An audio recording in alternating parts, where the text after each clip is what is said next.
This is the Lone Crater YouTube. We hope this video helps. You begin by locking everything down. Tripod and level matter. Place a flat focus chart or ruler at the same plane the sensor will see, about 1-2 meters away, and frame it so the focus area fills the frame. Set the lens to its widest aperture to exaggerate focus error, then switch to single-shot autofocus and use a low ISO for consistent exposures. Once done, focus on the marked center line and take a test shot to reveal front or back focus. Now you inspect that test image at 100%. This tells you whether the lens front focuses or back focuses and by how much.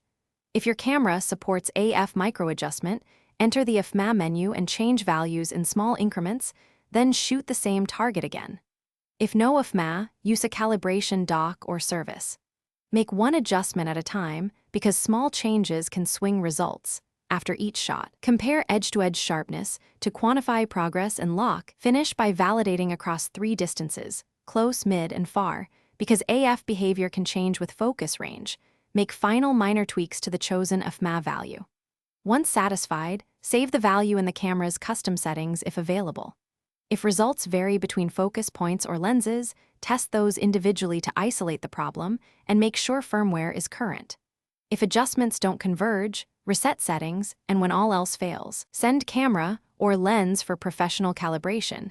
This step fixes mechanical misalignments. Thanks for watching.